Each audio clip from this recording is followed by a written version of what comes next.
చేసుకున్నట్లయితే ప్రార్థన. పరమందు సింహాసనాసనుడు అయిన మా పరలోకపు తండ్రి, మీ యొక్క పరిశుద్ధమైన ఉన్నతమైన నామమునకు మా ప్రభు ద్వారా మీకు స్తోత్రాలు తెలియచేసుకుంటూ, తండ్రి అయిన మిమ్ములను ఆత్మతోనూ సత్యముతోనూ ఆరాధించవలెనటువంటి ఆజ్ఞ అయితే మేము తెలుసుకుని అలాగూ జరిగించుటలో ఒకవేళ మేము విఫలమవుతున్నామేమో తండ్రి, నీ లేఖనపు వెలుగులో వాటిని మేము సరిచేసుకుంటూ దయగల తండ్రి నీ వాక్య సందేశం కొరకు సిద్ధపడుతూ ఉన్నాం. సమయోచితమైనటువంటి జ్ఞానముతో నింపి మీ దాసునన్ను మీ పాత్రగా వాడుకొనండి. చేరువచ్చిన నీ బిడ్డల హృదయాలు వాక్యం వైపుకున్నాయి గనుక వినగలిగినటువంటి చెవులను, గ్రహింపగలిగిన మనస్సును దయచేయండి. బలహీనులు ఎవరైనట్లయితే అటు వారి క్షేమం అనుగ్రహించండి. క్రీస్తు యేసు వారి అతి పరిశుద్ధమైన నామములో ప్రార్థించి వేడుకొనుచున్నాము పరమ తండ్రి, ఆమేన్. దేవునికి స్తోత్రాలండి. ఆరాధికులుగా చేరవచ్చిన దేవుని బిడ్డలైన మీ అందరికీ ప్రభు అయిన యేసుక్రీస్తు వారి యొక్క పరిశుద్ధమైన నామములో వందనాలు తెలియజేస్తున్నాం. ప్రియమైన దేవుని బిడ్డలారా, ఈరోజు మనము వినబోయేటువంటి సందేశము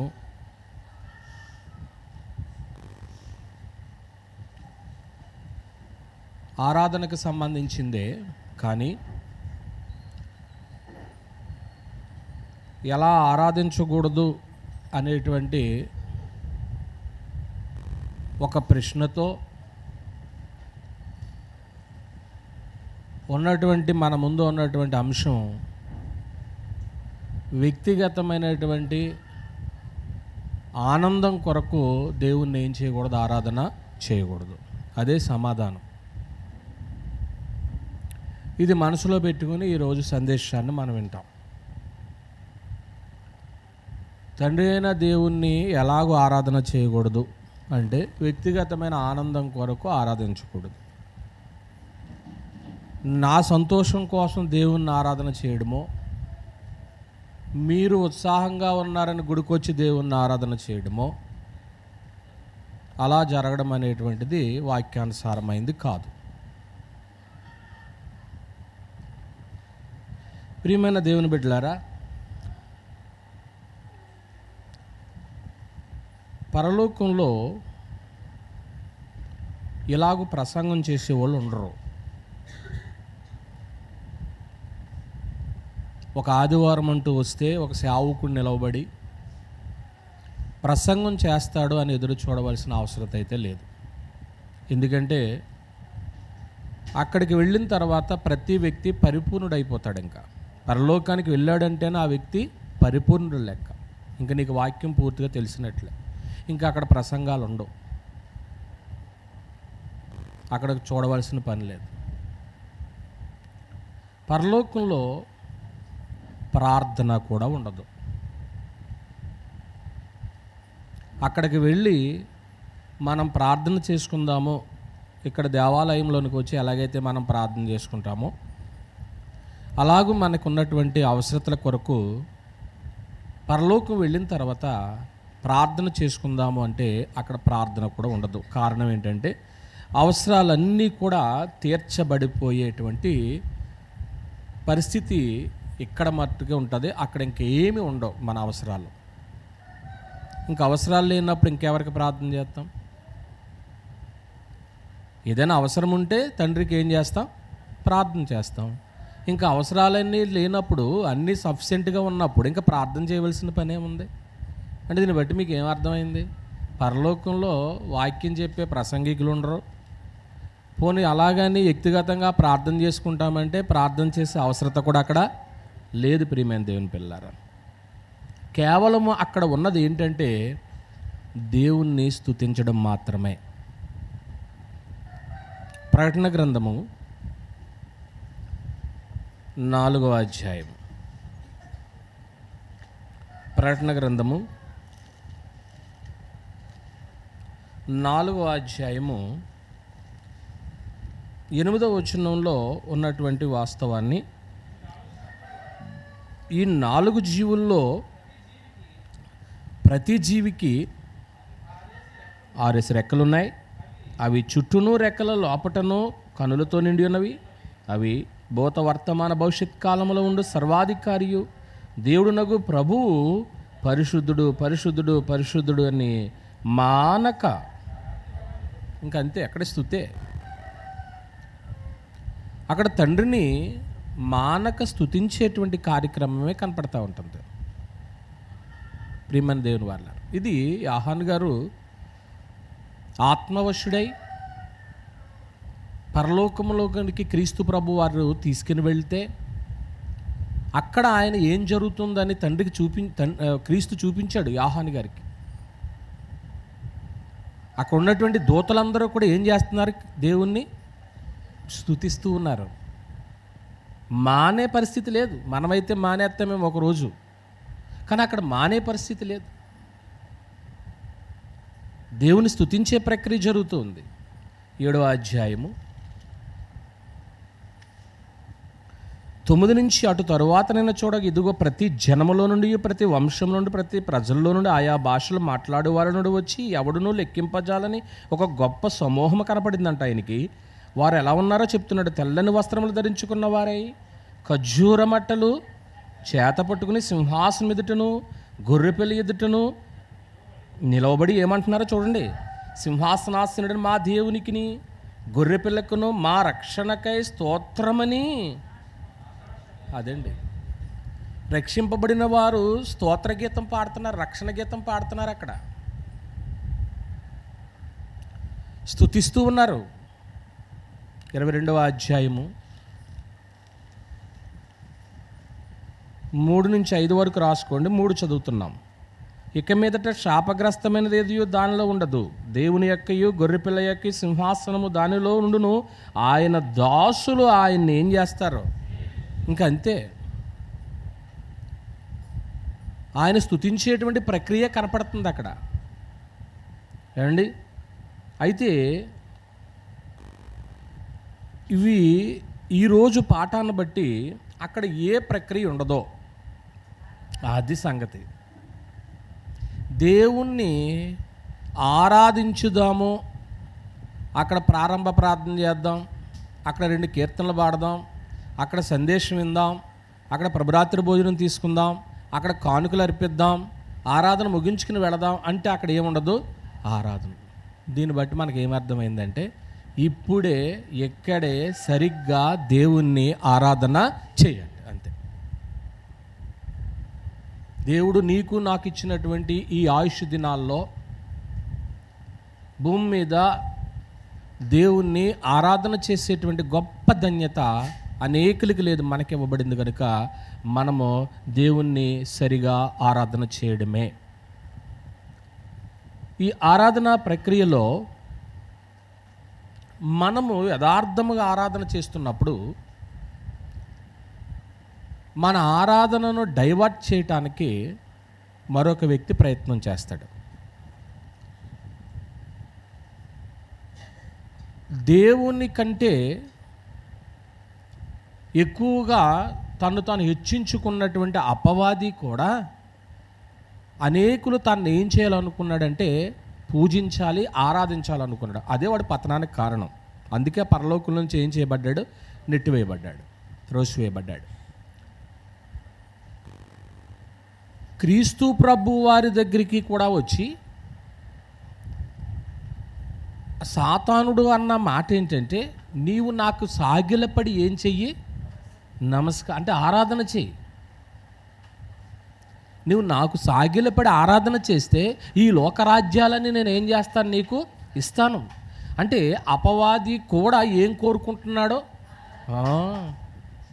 ఈవేళ చాలామంది ఎవరికి ఆరాధన చేస్తున్నారో తెలీదు.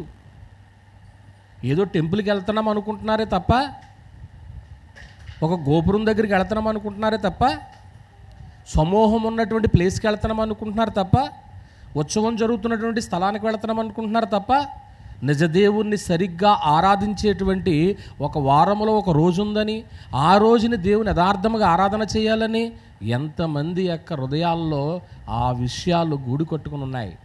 దాన్ని నెరవేర్చడానికి పరుగు పరుగున వెళుతున్నారు ఆరాధనకి. ప్రియమైన దేవుని వారలారా, మత్తయి రాసిన సువార్త 4వ అధ్యాయము, మత్తయి రాసిన సువార్త 4వ అధ్యాయము, పరిశుద్ధ గ్రంథమును తెరిచి మనము 8వ వచనాన్ని చూడబోతున్నాం. మరలా అపవాది మిగిల ఎత్తైన యొక్క కొండ మీదకి ఆయన తోడుకొని పోయి, ఈ లోక రాజ్యములన్నిటినీ వాటి మహిమను ఆయనకి చూపి, నువ్వు నాకు ఏం చెయ్యి, వర్షిప్, నీవు నాకు ఆరాధన చెయ్యి అంటే అపవాది కూడా ఏం కోరుకుంటాడు? ఆరాధన కోరుకుంటాడు. నీవు నాకు సాగిలపడి నమస్కారము చేసిన ఎడలా వీటన్నిటిని నీకు ఇస్తాను అంటున్నాడు మాట అండి.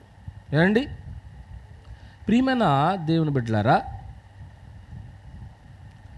ఇప్పుడు యేసు ప్రభు వారు అపవాదిని ఆరాధన చేశాడా చేయలేదా? ఒకవేళ ఆయన చేయలేదు, ఆయన చేయుడు కూడా. ఈరోజు నిజమైనటువంటి వాక్యము తెలిసినటువంటి క్రీస్తు ప్రభు యొక్క శరీరం అనేటువంటి సంఘములో అవయవాలుగా ఉన్నటువంటి వారు ఆరాధన చేయటానికి ఎంత సిద్ధపడుతున్నప్పటికీ వీరిని డైవర్ట్ చేయటానికి అపవాది శతవిధాల ఏం చేస్తాడు? ప్రయత్నం చేస్తాడు. ఎందుకని? తాను ఓడిపోతున్నాడు కాబట్టి.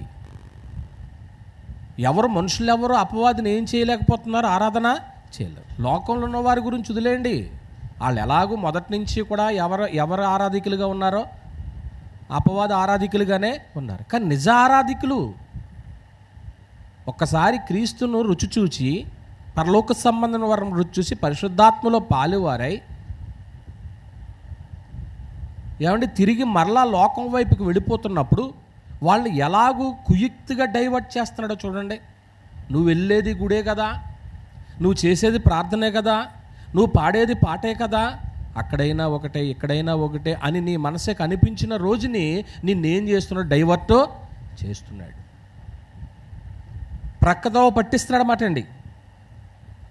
ఏమండి ఎంత తెలివైన వాడంటే, ఎంత కుయుక్తిగా పనిచేస్తాడంటే, అబద్ధమును కూడా నిజమని ఏం చేయగలడో అది అతని యొక్క టాలెంట్. అబద్ధమును కూడా నిజమని నమ్మించగలడు. ఏది అబద్ధం? నిజదేవుణ్ణి ఆరాధించుకోకుండా వేరే వాటిని ఆరాధించడం అబద్ధం. కానీ అది నిజమని కూడా రుజువు చేయగలడు. అది ఎలాగుంటుందో గ్రంథంలో నుంచి ఒక మాట మీ ముందు ఉంచుతాను. లేవియాకాండము 10వ అధ్యాయం. లేవియాకాండము 10వ అధ్యాయం. అహరోను కుమారులైన నాదాబు అబీహువులు తమ తమ ధూపార్తులను తీసుకుని వాటిలో నిప్పులుంచి వాటి మీద ధూపద్రవ్యం వేసి యెహోవా తమకాజ్ఞాపించిన ఆజ్ఞాపింపనే.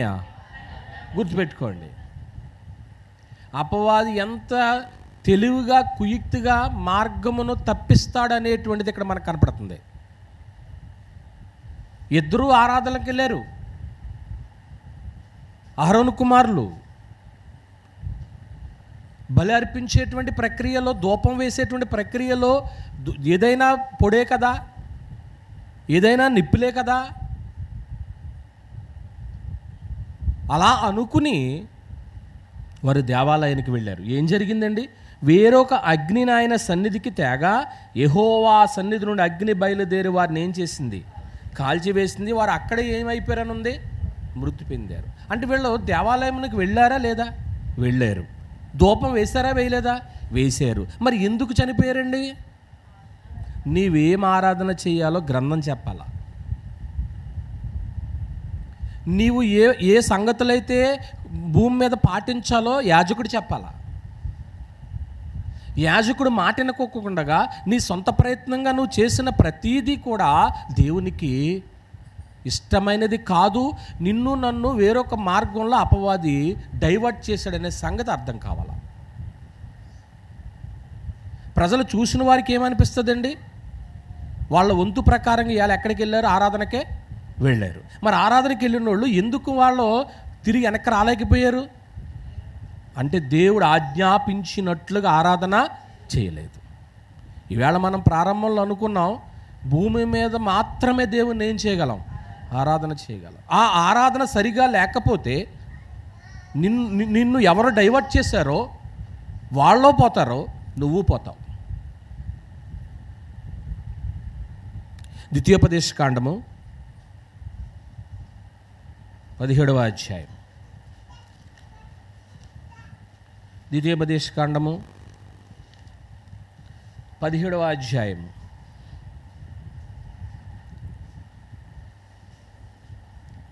9వ వచనం నుంచి నేను చదువుతున్నాను, చూడండి. నీవు లేచి నీ దేవుడైన యెహోవా ఏర్పరచుకున్న స్థలమునకు వెళ్ళి యాజకులైన లేవీలను ఆ దినములలో న్యాయాధిపతులను నువ్వేం చెయ్యి?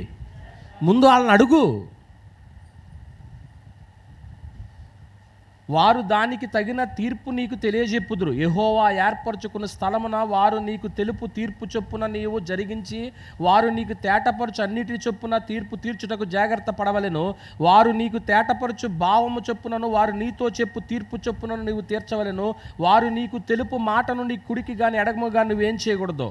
తిరగకూడదు. మరియు ఎవడైనను మూర్ఖించి నేను ఏదైనా చేస్తాను అనుకుంటావా? నాకు ఇష్టం వచ్చినట్లు చేస్తానులే, నేను ఆనందపడితే చాలు గుళ్ళు అనుకుంటావా? ప్రక్కవారు బాధపడినా పర్వాలేదు, నేను ఎంజాయ్గా ఉంటే చాలు అనుకుంటావా? అది ఉంటే నీ ఇండివిజువల్ లైఫ్లో ఆనందించు,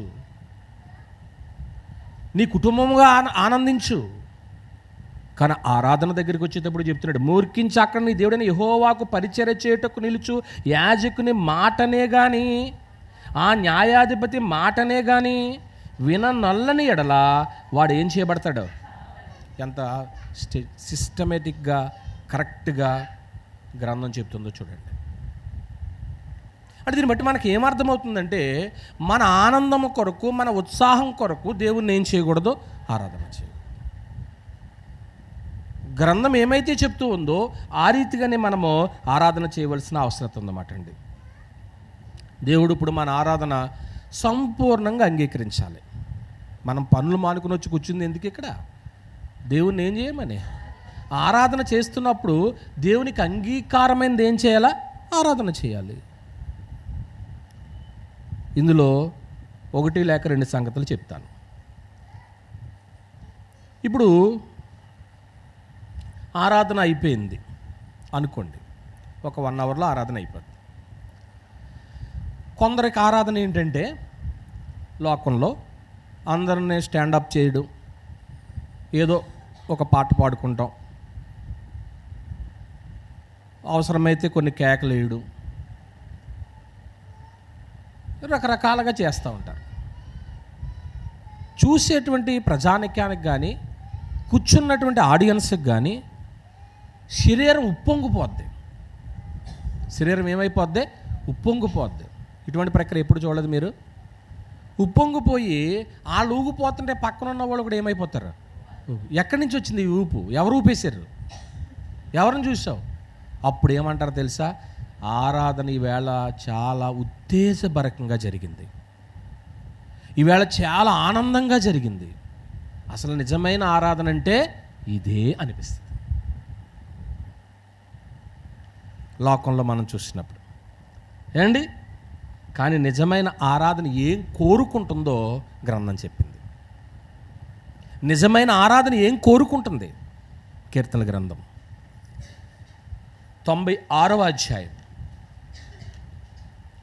కీర్తనల గ్రంథము 96వ అధ్యాయము 7వ వచనము నుంచి నేను చదువుతున్నాను, చూడండి. జనముల కుటుంబములారా యెహోవాకు చెల్లించుడి, మహిమ బలములు యెహోవాకు చెల్లించుడి, యెహోవా నామమునకు తగిన మహిమ ఆయనకు చెల్లించుడి. నైవేద్యము తీసుకుని ఆయన మందిరములోనికి రండి, పరిశుద్ధాలంకారములు ధరించుకుని యెహోవాకు నమస్కారము చేయుడి, సర్వభూజనులారా ఆయన సన్నిధిని వండుకోండి. అంటే ఇప్పుడు మీరు చదివినటువంటి లేక నేను చదివినటువంటి వాక్యం వల్ల మీరు అందరూ చూశారు మీ గ్రంథాల్లో. అందులో ఉన్నటువంటి సంగతి ఏంటంటే చెల్లించుడి, చెల్లించుడి, చెల్లించుడి. అదేనా కనపడుతుంది? యెహోవాకు ఏమి చెల్లించుడి? మహిమ చెల్లించుడి. యెహోవాకు ఏమి చెల్లించుడి? స్తోత్రము చెల్లించుడి. యెహోవాకు బలమును చెల్లించుడి. చెల్లించుడి, చెల్లించుడి, చెల్లించుడి అనే మాటలో ఆరాధన ఏం కోరుకుంటుంది? ఏం కోరుకుంటుందంటే చెల్లించుడి అని అంటున్నాడంటే ఆరాధన ఏమి కోరుకుంటుందంటే నేనేమి ఇవ్వగలను దేవునికి. ఆ మాటలో ఉన్న ఆంతర్యం అదేనా? చెల్లించండి, ఇవ్వండి అంటే దాని అర్థం ఏంటి చెప్పండి. ఇప్పుడు ఆరాధన ఏమి కోరుకుంటుంది? మన నుంచి ఏదో ఎక్స్పెక్ట్ చేస్తుంది అన్నమాట. ఇవ్వండి, చెల్లించండి అంటే ఇప్పుడు నిజమైన ఆరాధన కోరుకునేది ఏంటి? అదే ఇక్కడ కనపడుతుంది. మీ బలమును చెల్లించండి, ఆయనకు ఘనతను చెల్లించండి, ఏమంటే ఆయనకు మహిమను చెల్లించండి. అంటే మన నుంచి ఏం కోరుకుంటుందో నిజమైన ఆరాధన గ్రంథం తేటగా తెలియచేస్తుందన్నమాట అండి. అంటే ఇప్పుడు ఏం అడుగుతుందంటే దేవునికి నేనేమి ఇవ్వగలను? అక్కడ దావీదు భక్తుడైతే యెహోవాకు బలమును చెల్లించాడు, మహిమను చెల్లించాడు, ఆయన సమస్తాన్ని చెల్లించాడు. ఇప్పుడు నేనేమి ఇవ్వగలను ఆయనకి? ఆరాధన అనేటువంటి పదం మొట్టమొదట మనకి ఎక్కడ కనపడుతుంది తెలుసా? ఆరాధన అనేటువంటి పదం చూడండి, ఆదికాండము 22వ అధ్యాయము, ఆదికాండము 22వ అధ్యాయము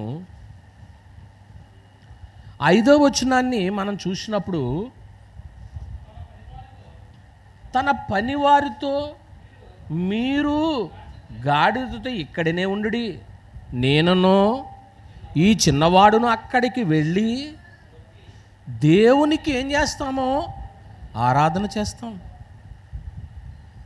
దేవునికి మొక్కి మరలా మీ వద్దకు ఏం చేస్తామో వస్తాము. అంటే ఇక్కడ అబ్రహాము భక్తుడు ఆరాధన చేయటానికి దాదాపు బెహెర్షబా నుంచి మోరియా దేశానికి 50 మైళ్ళ ప్రయాణం. 3 రోజులు వెళ్ళాడు. 3 రోజులు ప్రయాణం చేసుకుని అక్కడికి వెళితే అక్కడ యెహోవాకి ఏం చేస్తున్నాడో తెలుసు? ఆరాధన చేయటానికి సిద్ధపడుతున్నాడు. ఏమండి, ఇక్కడ ఆరాధించడం అనేటువంటిది మనకి ఏం కనపడుతూ ఉంటుంది? మీ అందరికీ తెలిసినటువంటి వాస్తవం ఏంటంటే అబ్రహాము గారు మోరియా దేశం ఆ కొండ మీద తన కుమారుడిని ఏం చేశాడు అంటే ఇక్కడ ఏమని చెప్పాను? ఆరాధన నేను ఏమి ఇవ్వగలనని కోరుకుంటుంది. మీరు మొదటి నుంచి మీరు ఆలోచన చేస్తున్నారు అనుకుంటున్నాను. ఇప్పుడు నేను మన నుంచి ఏం ఆరాధన ఎక్స్పెక్ట్ చేస్తుందంటే నేను దేవునికి ఏమి ఇవ్వగలను, చెల్లించుడి అన్నప్పుడు నా నుంచి ఏమి ఎక్స్పెక్ట్ చేస్తున్నాడు ఆయన? మీ దగ్గర నేను నిలబడి మీరు ఏదైనా ఇవ్వండి అన్నప్పుడు నేను ఏదో ఎక్స్పెక్ట్ చేస్తున్నట్టే కదా, నేను ఎదురు చూస్తున్నట్లే కదా. ఇప్పుడు అబ్రహాము గారు దేవుని ఆరాధన చేయటానికి దేవునికి ఏమి ఇవ్వటానికి సిద్ధపడుతున్నాడు? ఇప్పుడు తన కుమారుని ఇవ్వటానికి సిద్ధపడుతున్నాడు అన్నమాట అండి. ఏమండి, అంటే తన కుమారుని బలివ్వడమే దేవుణ్ణి ఆరాధించుటగా అబ్రహాము భావించాడు. అంటే దేవునికి ఇవ్వడం, చెల్లించడం, ఇంకెంతకంటే నాకు మరొకటి ఏమీ లేదు. అవకాశం దొరికేసింది ఈవేళ నేను సంపూర్ణంగా ఆరాధన చేసేయాలి. మళ్ళీ రేపు ఆదివారం ఉంటానో నాకు తెలీదు. ఈవేళ ఆదివారం నేను సజీవురాలుగా ఉన్నాను కాబట్టి నేను దేవుని సంపూర్ణంగా వెళ్ళి ఏం చేసుకోవాలా? ఆరాధన చేసుకోవాలి. నాకు ఛాన్స్ దొరికేసింది అనుకుని యెహోవాకు తన కుమారుని ఏం చేసేసాడు? ఇచ్చేసాడు. ఒకనాడు క్రీస్తు ప్రభువుని దర్శించటానికి బాలుడుగా ఉన్నప్పుడు తూర్పు దేశపు జ్ఞానులు వచ్చారు. వారేం చేశారు? తమ పెట్టెలను విప్పి బంగారము సాంబ్రాణి బోళమును ఆయనకు సమర్పించి ఆయనకు మ్రొక్కిరి, సాగిలపడి మ్రొక్కిరి, ఆయన ఆరాధన చేసిరి. మత్తయి సువార్త 2:2. అంటే నేను ఏమి ఇవ్వగలను? ఆరాధన ఏం కోరుకుంటుంది? చెల్లించుడి. ఇక్కడేమో అబ్రహాము గారేమో తన కుమారుని చెల్లించి ఆరాధన చేశానని భావించాడు. అక్కడ తూర్పు దేశపు జ్ఞానులు బంగారము సాంబ్రాణి బోళముని ఇచ్చి ఆరాధన క్రీస్తు బాలుడుగా ఉన్నటువంటి క్రీస్తును రాబోయేటువంటి రక్షకుడు ఈయనని గుర్తించి ఆయనకి ఏం చేశారు? ఆరాధన చేశారు. ప్రియమైన దేవుని పిల్లలారా, ఆలోచన చేయండి. ఇక్కడ ఆరాధనకు కేంద్రం దేవుడే కానీ మానవుడు కాడు. ఆరాధనకు కేంద్రం దేవుడే కానీ మరియ కాదు. ఆరాధనకు కేంద్రం దేవుడే కానీ పోపు కాదు. ఆరాధనకు కేంద్రం దేవుడే కానీ మానవుడు ఏమాత్రం కానే కాదు. మనం పాడుతూ ఉంటాం, ఆరాధించేదాము ఆత్మతో నిరతము యెహోవా దేవుని, మనమంతా ఆనందగానము మనసారా చేయుచు, ఆనందగానము మనసారా చేయుచు, అనుదినం కీర్తింతుము రారాజును, అనుదినం కీర్తింతుము రారాజును, ఆరాధించేదాము ఆత్మతో నిరతము యెహోవా దేవుని. సమూయేలు 2వ గ్రంథము 22వ అధ్యాయము. సమూయేలు 2వ గ్రంథము 22వ అధ్యాయము 4వ వచనములో, కీర్తనీయుడైన యెహోవాకు నేను మొర్రపెట్టి తిని నా శత్రువుల చేతుల నుండి ఆయన నన్ను. దేవునికి స్తుతులు చెల్లిస్తూ స్తుతులకు పాత్రుడు ఆయన మాత్రమే అని గ్రహించాడండి దావీదు భక్తుడు. ఇవాళ ఆరాధనకు పాత్రుడు ఎవరో తెలుసండి. మనం పాటలు పాడాలంటే ఎవరికి పాడతాం? మొట్టమొదటి తండ్రికి పాడతాం, రెండవది కుమారునికి పాడతాం, మూడవది ఒక హెచ్చరిక లేకపోతే ఒక సువార్తకుడు పాట పాడతాం. తండ్రినే కీర్తిస్తున్నాడు. ఆయన ఒక్కడే ఆరాధికుడు, ఆయన తప్ప ఇంకెవ్వరిని ఆరాధన చేయకూడదు అని గ్రహించాడండి ఆయన. ఏమండి, ప్రకటన గ్రంథం 4వ అధ్యాయము, ప్రకటన గ్రంథము 4వ అధ్యాయము 10వ వచనములో ఉన్న మాట, ఆ 24 పెద్దలు సింహాసనమునందు ఆసనుడు ఉండవాని ఎదుట ఏం చేశారు? ఆయన ఆరాధన చేస్తున్నారు. అక్కడ ఆయన ఆరాధన చేస్తూ ఉన్నారండి. ఏమండి, ప్రార్థన, కృతజ్ఞత, ఆరాధన ఇవన్నీ మనం దృష్టిలో పెట్టుకుని మనం జరిగిస్తూ ఉంటున్నాం కదా. ప్రభువా నన్ను రక్షింపుము అనగానే ఏదో చిన్న ప్రార్థన చేస్తున్నట్లుగా మనం భావించాలి. తండ్రి నన్ను రక్షించినందుకు నీకు స్తోత్రాల కృతజ్ఞతలు అనగానే కృతజ్ఞతాస్తుతి చెల్లిస్తున్నానని భావించాలి. దేవా, నా రక్షకుడైనటువంటి నిన్నే నేను స్తుతిస్తున్నాను, నీ కుమారుడైన క్రీస్తు ద్వారా నన్ను రక్షించావు, ఈరోజు నిన్ను ఆరాధిస్తున్నానని ఆరాధన చేయాలండి. ఇవన్నీ కనపడుతుంది, ప్రార్థన కనపడుతుంది, కృతజ్ఞత కనపడుతుంది, ఆరాధన కనపడుతుంది. ఇవన్నీ మన నుంచి ఆయన ఎక్స్పెక్ట్ చేస్తున్నాడు ఇక్కడ ఉండగానే. ఇవి మనం చేయగలుగుతున్నామా? కృతజ్ఞతాస్తుతి అనేటువంటిది ఎలా ఉంటుందంటే, ఆయన ఇచ్చిన చేసిన వాటి కొరకు దేవుని స్తుతించడం, అది కృతజ్ఞత. దేవుడు మనకి జీవాన్ని ఇచ్చాడు, ఊపిరినిచ్చాడు. ఇవాళ ఆయన ఏం చేస్తున్నాము? దేవుడు ఇంకో మేలు ఏదో చేశాడు మీ ఇంట్లో, ఒక కృతజ్ఞత కూడికి ఏర్పాటు చేస్తారు. అది దేవునికి కృతజ్ఞత చెల్లించడం. కానీ ఆరాధన కాడకు వచ్చేటప్పటికి ఎలా ఉండాలంటే, ఆయన ఎవరో ఎరిగి ఉండి ఆయన ఏం చేయాలా అది గుర్తుపెట్టుకోండి. కృతజ్ఞత అనేటువంటిది వేరు. మనుషులకి కృతజ్ఞత చెప్తారు, థ్యాంక్స్ చెప్తారు.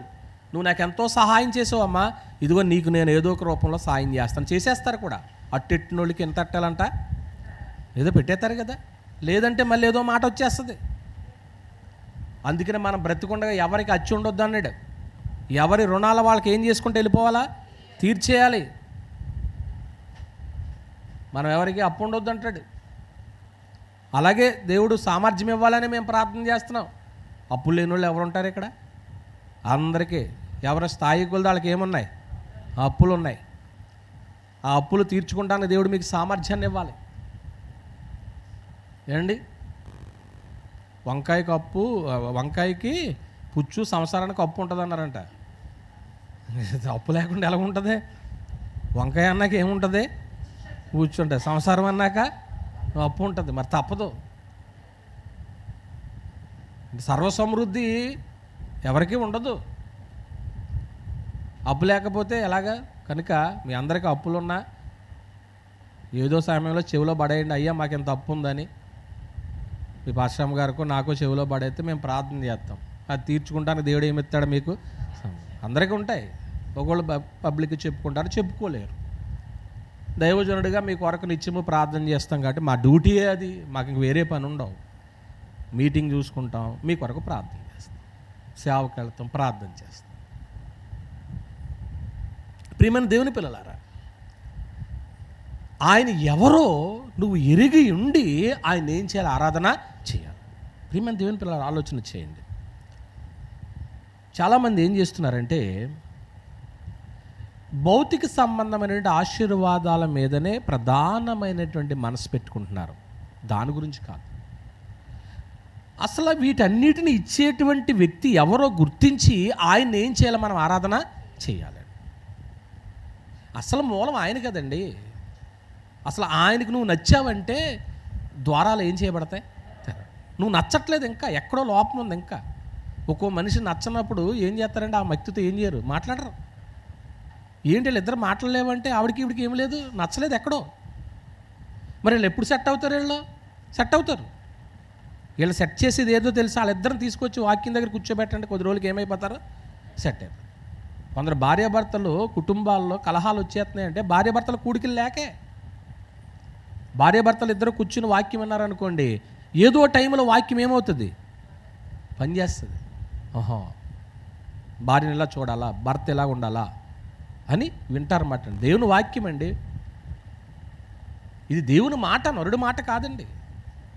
ఆకాశము భూమి గతించిన ఆయన మాటలు ఏమావో గతించవు.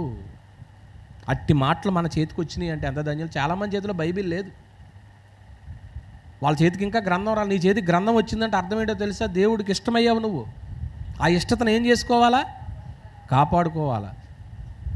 ఆయన ఇష్టతను కాపాడుకోలేదు అనుకోండి, పక్కకి గెంటేస్తాడు. ఒక్కసారి కానీ ఆయన పక్కకు తోసేశాడు అంటే తర్వాత ఆశీర్వాదం పొందడానికి మనం ఎంత గోజాడినా కానీ తిరిగి మన వల్ల కాదండి. ఆడికి ఏదో అవకాశం వచ్చింది, ఆడికి అదైనా ఎప్పుడు వచ్చింది? ఆడికి పందులు తినే పొట్టు, అది కూడా తినేవలేదు కాబట్టి వచ్చింది. కొందరు ఏం చేస్తారో తెలిసండి. నాకు ఎప్పుడు రాత్రి 12 గంటలకి ఎప్పుడో నేను బైబిల్ చదువుతుంటే ఒక బాధాకరమైనటువంటి సంగతి హృదయాన్ని తట్టింది. అప్పుడు నేను రాసుకున్నాను. ఏంటి, ఎవరైనా ఒక మేలు జరిగిందనుకోండి, మేలు జరిగిన తర్వాత ఆ మేలు పొందుకుని దేవుణ్ణి ఏం చేస్తున్నారు? మర్చిపోతున్నారు. ఏంటి అని బాధ కలిగింది. ఇప్పుడు యోసేపు కారాగారంలో ఉన్నాడు. అతనితో పాటు ఇద్దరు కూడా ఖైదీలు ఉన్నారా? వాళ్ళిద్దరికీ కళ్ళు వచ్చినాయి. కళల భావాన్ని యోసేపు చెప్పాడే లేదా? అందులో ఒక ఆయనకి ఏం చెప్పాడు? మరలా నీ ఉద్యోగం నీకు వస్తుందని చెప్పాడు. కానీ అక్కడ ఒక రిక్వెస్ట్ పెట్టాడు. నీకు ఉద్యోగం వచ్చినప్పుడు మహారాజా దర్బార్కి వెళ్ళిపోతావు, నువ్వు రాజసన్నిధికి వెళ్ళిపోతావు.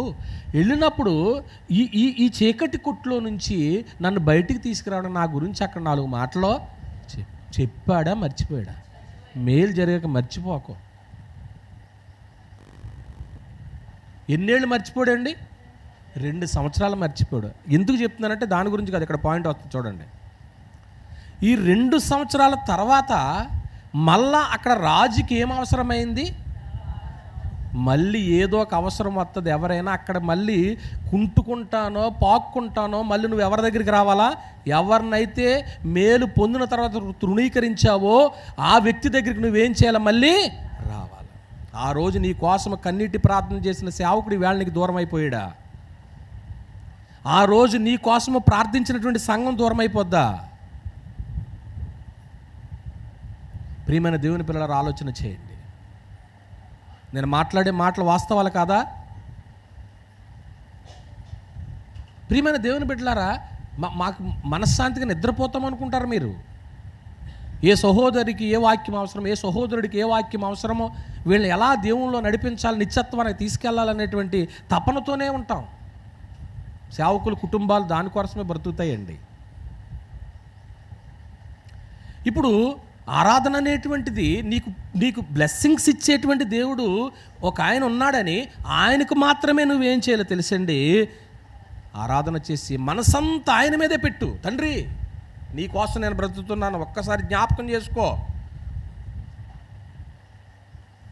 పోయిన ఆదివారం ఒక ప్రసంగం చేశాను, ఎవరికైనా గుర్తుందా? ప్రార్థించు. కేవలం భౌతిక సంబంధమైన వాటి మీద మనసు పెట్టలేదు సొలొమోను. అడగనిది కూడా ఏం చేసేసాడు? ఇస్తాడు, నీకు నాకు ఇస్తాడు. తొందరపడద్దు, వెయిట్ చేద్దాం.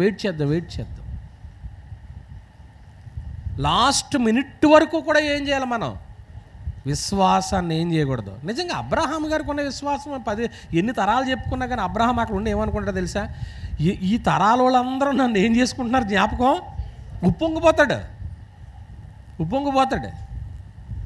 మేము యెహోవాకు మొక్కి మరలా ఇది ఎక్కడండి అంటే మళ్ళీ ఇద్దరం కలిసి వచ్చేస్తాం. మళ్ళీ దారిలో కూడా కొడుకు గొర్రెపిల్ల ఏది, మేకపిల్ల గొర్రెపిల్ల ఏదని అడిగితే అక్కడ ఏమన్నాడండి? అక్కడ కూడా కనీసం విశ్వాసం ఏమవ్వలేదు. అది అస్సలు విశ్వాసం కొంచెం కూడా ఆ నాణ్యత క్షీణించలేదు. మొదట్లో మనకు ఉత్సాహం బాగుంటుందండి. బాప్తిసం పొందినప్పుడు ఎలా ఉంటుంది చెప్పండి? అస్సలు ప్రార్థన ఏంటి, ఎందుకు మానేసావు ప్రార్థన? ఒక ఆవిడ నన్ను అడిగింది, శుక్రవారం నేను రాలేకపోతుంటే, ఏండి మీరు శుక్రవారం ప్రార్థనకు రాకపోతే ఎలాగండి? మేము మీకోసం ఎదురు చూస్తున్నామో. నేను ఏదో బిజీగా ఉండి ఎక్కడో చోట తిరుగుతూ ఉంటాం కదా, రాలేకపోతున్నాం అనేవాళ్ళము. అలాగైతే తీరా పని కొట్టుకుని వెళ్ళేవాళ్ళం. దేవుడు గొప్ప మేలు చేశాడు. ఇప్పుడు దేవుని సంత కొత్త మానేశారు అండి. బాధ. ఆదివారం లేదు, శుక్రవారం లేదు కనుక కొంచెం బాధాకరమైనటువంటి సంగతి. మీరు అలా ఉండొద్దు. కానీ ఒకటంటే నేను సంతోషిస్తాను. ఒక్కొక్కసారి మేము శుక్రవారం మీ భాషాం గారు మేము రాకపోయినా కానీ మీరు చక్కగా ప్రార్థన చేసుకుంటారు. నేను మొన్న ఎవరో ధన చెప్తూ విన్నాను. నేను ఉదయం సాయంత్రం ఏదో రోజు వచ్చి ప్రార్థన చేసుకుంటారట కదా గుళ్ళో. నిజంగా ఎంత హ్యాపీ. అటువంటి మాటలు విన్నప్పుడు మాకు చాలా సంతోషం కలుగుతుంది. మీ ఇంటి దగ్గర దేవుని సన్నిధి ఉన్నదంటే బాధ వచ్చినప్పుడు మాత్రమే కాక ప్రతినిత్యము పొద్దున్న సాయంత్రం ధూపం వేయండి ఆయనకి. దేవాలయంలో ఏం చేయాలా? ధూపం. అప్పుడేమో ధూపం, ఇప్పుడేమో ప్రార్థన. పొద్దున్న సాయంత్రం వచ్చి ప్రార్థన చేసుకోండి. నీకు సన్నిధి ఉంది కదా, ప్రశాంతంగా ఫ్యాన్ వేసుకోండి, లైట్ వేసుకోండి, ఒక 5 వచనాలు చదువుకోండి, ప్రార్థన చేసుకోండి. చూస్తాడండి దేవుడు చూస్తాడు. ప్రియమైన దేవుని పిల్లలారా, ఆలోచన చేయండి. ఇవి ఎలా ఉంటుందంటే ఆరాధన అనేటువంటిది హబక్కూకు గ్రంథం 3వ అధ్యాయం. హబక్కూకు గ్రంథము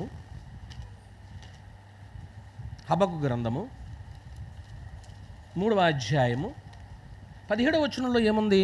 అంజూరపు చెట్లు పూయకుండాను, ద్రాక్ష చెట్లు ఫలింపకపోయినను, ఒలీవ చెట్లు కాపు లేకపోయినను, చేనులో పైరు పండకపోయినను, గొర్రెల దొడ్డులో లేకపోయినను, సాలలో పశువులు ఈ కానీ లేకపోతే మనం గుడికొత్తమా?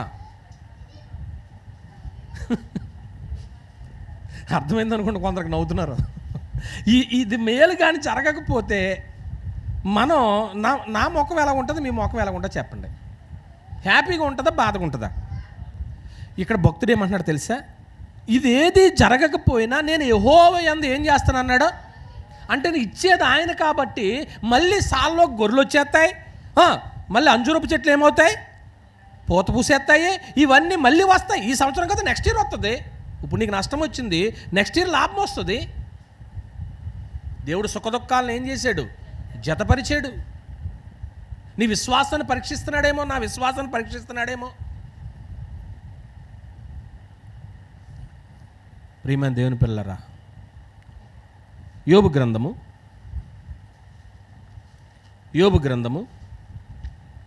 1వ అధ్యాయము 20వ వచనంలో ఒక అద్భుతమైన మాట. లేచి చింపుకొని గురిగించుకొని నేల మీద సాష్టాంగపడి నమస్కారం చేసి ఇట్లా నేను ఏమంటున్నాడు చూడండి, నేను నా తల్లి గర్భములో నుండి దిగంబరినే వచ్చి తిరిగి వెళ్ళేదును. యెహోవా ఇచ్చెను, యెహోవా తీసుకుని పోయెను, యెహోవా నామమునకు స్తుతియు మహిమ ఘనత నీకే యుగ యుగముల వరకు ఎంతో నమ్మదగిన దేవా. ఎప్పుడు ఈ పాట పాడాడు చెప్పండి? మనం ఎప్పుడు పాడతాం ఈ పాట? చూసారు ఎంత తేడా వచ్చిందో? అక్కడేమో అంజూరపు చెట్లు పూయకపోయినా, ద్రాక్ష చెట్లు ఫలింపకపోయినా కానీ యెహోవా ఏం చేశాను అన్నాడు. నిజంగా ఆ మనసు మనకు రావాలని అడగాలి. తండ్రి, ఒక నష్టం వచ్చింది, ధైర్యంగా ఉందాం. కొన్నిసార్లు నష్టాలు వస్తాయండి, మీకు వస్తాయి, నాకు వస్తాయి.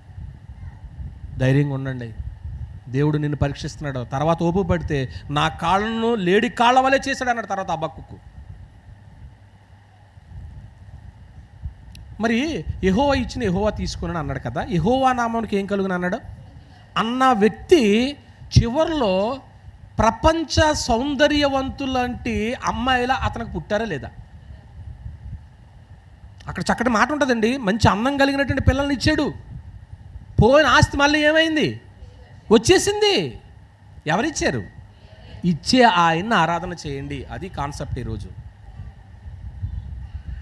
సర్వ సంపదలు ఇచ్చేటువంటి దేవుణ్ణి ఆరాధన చేయాలి మనం. ఏమండి,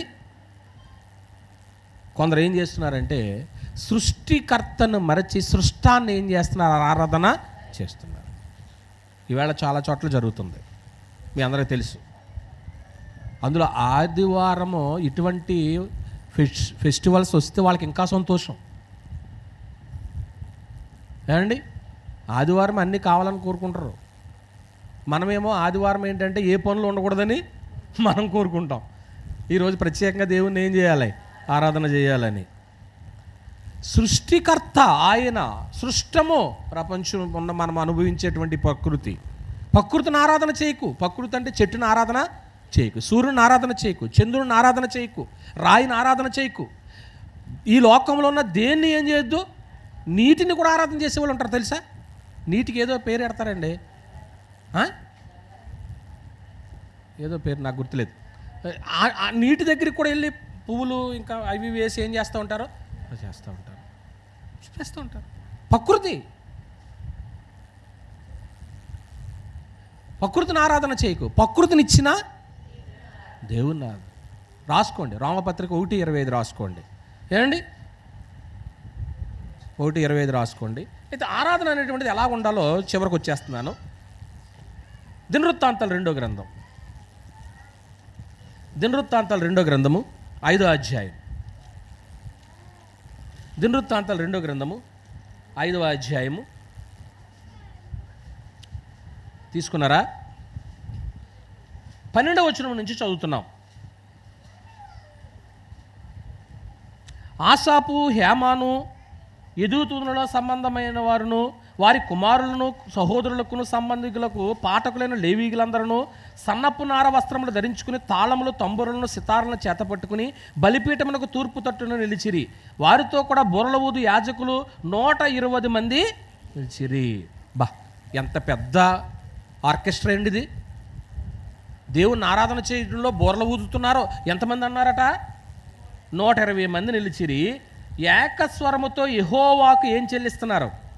కృతజ్ఞతాస్తులు చెల్లించుచు గానము చేయగా యాజకులు పరిశుద్ధ స్థలం నుండి బయలు వెళ్ళి ఆ బూరలతో, తాళముతో, వాద్యముతో కలిసి స్వరమెత్తి యెహోవా దయాళుడు ఆయన కృప.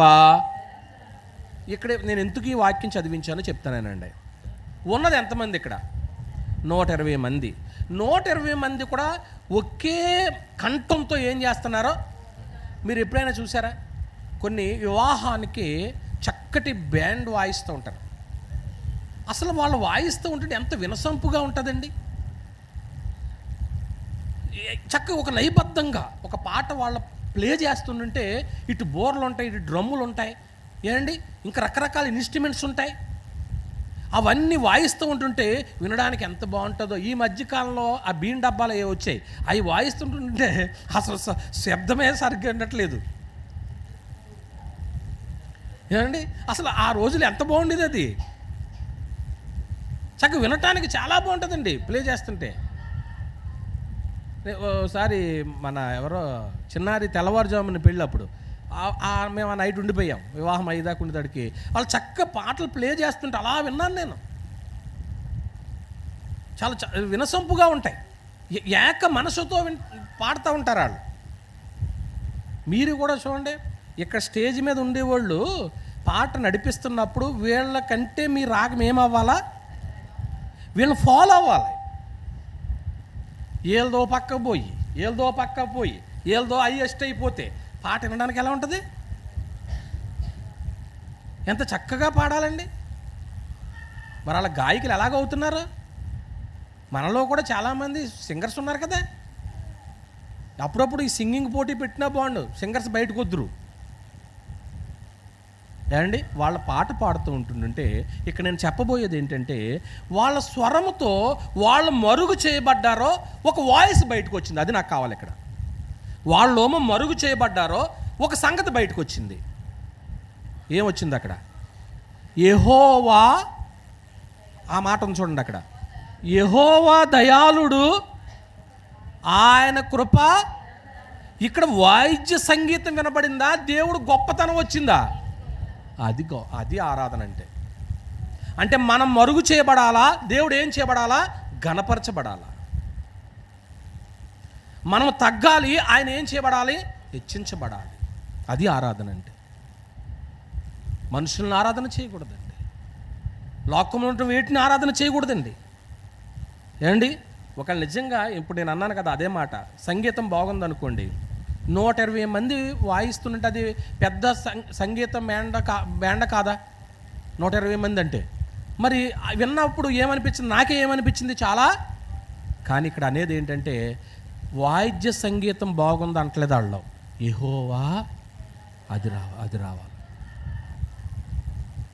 రావాలి. యెహోవాను స్తుతించాలి, యెహోవాను ఆరాధన చేయాలి. ఏమని దేవుని వర్లారా.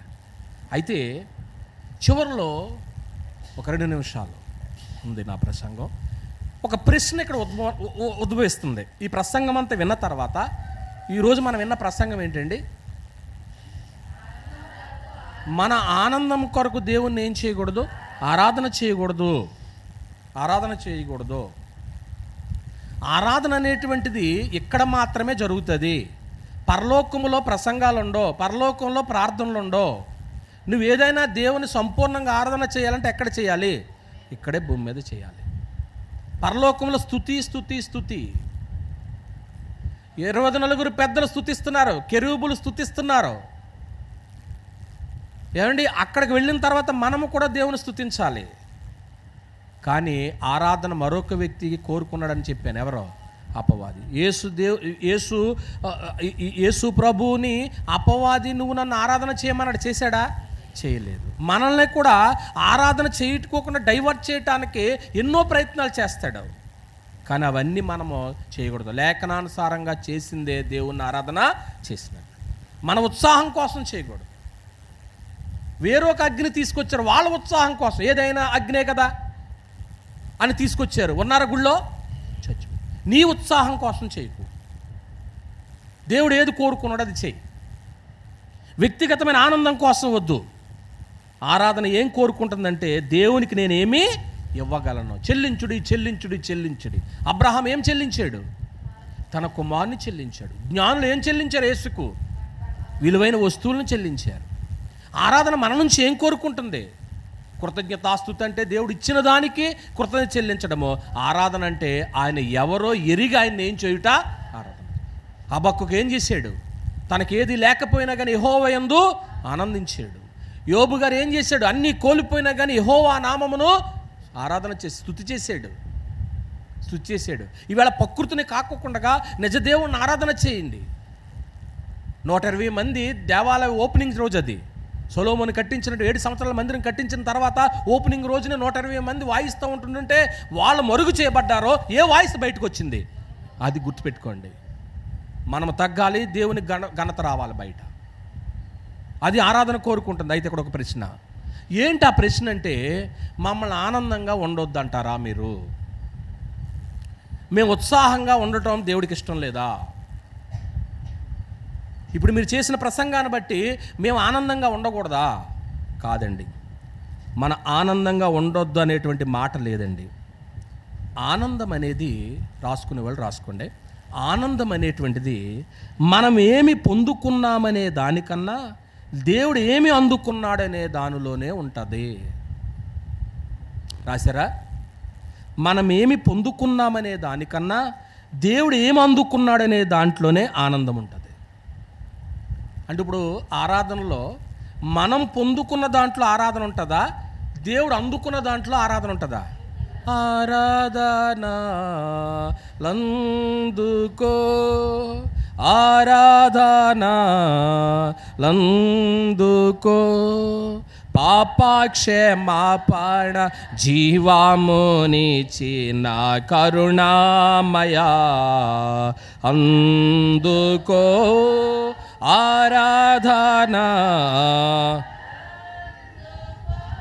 ఇప్పుడు నిజమైనటువంటి సంతోషం ఎందులో ఉందని చెప్పాను ముగింపులో. మనం పొందుకున్న దాంట్లో ఉందా? దేవుడు అందుకున్న దాంట్లో ఉందా? ఏమి ఇచ్చావు ఆయన అందుకుంటాకే? ఇదిగో నేను ఇచ్చి వెళ్తున్నాను. ఏమి ఇచ్చి వెళ్తావు ఇప్పుడు గుళ్ళో నుంచి ఆయనకి? యెషయా గ్రంథం 56వ అధ్యాయం. యెషయా గ్రంథము 56వ అధ్యాయము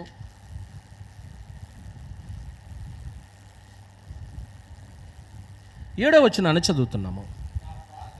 నా ప్రార్థన మందిరములో, అబ్బా, మన సంతోషం ఎక్కడ ఉండాలన్నాడు? ప్రార్థనా మందిరములు ఆనందింపజేసేదను. నా బలిపీఠము మీద వారు అర్పించు దహన బలులను అది. ఇప్పుడు మనం పొందుకున్న దాంట్లో ఉందా ఆనందము? దేవుడు అందుకున్న దాంట్లో ఉందా? నీవిచ్చే బలులు దేవుడు అందుకున్నాడంట. దానికి ఆయనకి ఏమన్నాడో? అంగీకారమైంది అన్నాడు. ఉందా మాట అక్కడ? నీవిచ్చినటువంటి బలులు నాకేమైనాయి? అంగీకారమైనవి. మనం ఇచ్చేటువంటి ఆరాధన దేవుడు అందుకోవాలండి. అది నచ్చితే అందుకుంటాడు. అది అందుకుని ఆయన సంతోషిస్తూ నా మందిరము సమస్త జనులకి ఏమనబడుతుంది అన్నాడంటే ప్రార్థన. కనుక దేవుడు సంతోషపడుతున్నప్పుడు నిజమైన ఆరాధన జరుగుతుంది. ఆయన అందుకుంటాడో, ఆయన అందుకున్న దానికి దేవుడు నీకు ఏ దీవెనిస్తాడనేటువంటిది కనిపెట్టి ఎదురుచూడు.